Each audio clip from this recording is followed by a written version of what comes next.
এমপিওভুক্ত শিক্ষকদের নিয়োগ নিয়ে বিভ্রান্তি ছড়ানো হচ্ছে বলে অভিযোগ করেছেন শিক্ষামন্ত্রী আনাম এহসানুল হক মিলন। তিনি বলেন, ম্যানেজিং কমিটির মাধ্যমে শিক্ষক নিয়োগ দেওয়ার বিষয়ে চূড়ান্ত কোনো সিদ্ধান্ত হয়নি। দুপুরে কৃষি গবেষণা কাউন্সিলে আয়োজিত এক অনুষ্ঠানে এসব কথা বলেন মন্ত্রী। এসএসসির রেজাল্ট প্রসঙ্গে তিনি বলেন, ফল কমে যাওয়াকে নেতিবাচকভাবে দেখলে চলবে না। এর মাধ্যমে শিক্ষা ব্যবস্থার দুর্বলতা চিহ্নিতের সুযোগ তৈরি হয়েছে। ইমদাদুল হক খানের প্রতিবেদন। শক্তিশালী অর্থনীতির জন্য শিক্ষা, দক্ষতা, ভাষা এবং বৈশ্বিক গতিশীলতা শীর্ষক আলোচনা সভার আয়োজন করে ইআরআই।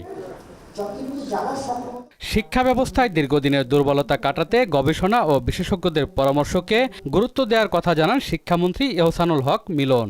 আমাদের অনারেবল প্রাইম মিনিস্টার, আমার মনে হয় তিনি সবচেয়ে বেশি কাজ করছেন এই মন্ত্রণালয়কে নিয়ে। প্রতিনিয়তই এই মন্ত্রণালয়ে গবেষণা, চিন্তা, চেতনা, ভাবনা, এই মন্ত্রণালয় কীভাবে উন্নীতকরণ করা যায়, সেই জন্য তিনি তো অলরেডি বাজেট অ্যালোকেশনের ব্যাপারে আমাদেরকে বলেই দিয়েছেন যে আপ টু 5% অফ জিডিপি।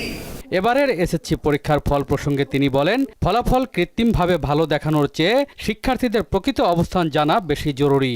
এতে শিক্ষা ব্যবস্থার প্রকৃত অবস্থা বোঝা যাবে।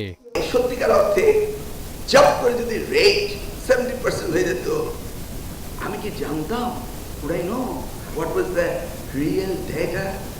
আমার স্টুডেন্টরা কি করছে? আমাদের তো রিয়েল ডেটা জানতে হবে, তাদের স্ট্যান্ডার্ড জানতে হবে, তাদের কোয়ালিটি জানতে হবে, আমার ডিফেক্ট জানতে হবে, আমি কোন জায়গায় অ্যাড্রেস করবো এটা আমাকে জানতে হবে।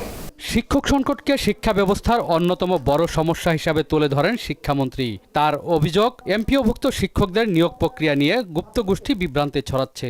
পিএসসি মন্ত্রী হওয়ার পরেই প্রতিদিন চিঠি দিচ্ছি, প্রতিদিন মিটিং করছি পিএসসি চেয়ারম্যান সাহেবকে বসে যে আমার শিক্ষক চাই, আমার শিক্ষক চাই।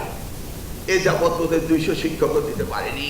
একটি মিটিং এর রেজুলেশনের আলোচনার জায়গাটুকু কেটে কোন গুপ্ত এক লোক মন্ত্রণালয় থেকে আলোচনায় যতটুকু হয়েছে ততটুকু কেটে দিয়েছে, কিন্তু তার নিচে যে রয়েছে মাননীয় মন্ত্রী সেটাকে দেখবেন, পরীক্ষা নিরীক্ষা করবেন, তারপরে সেইটার প্রজ্ঞাপন জারি হবে।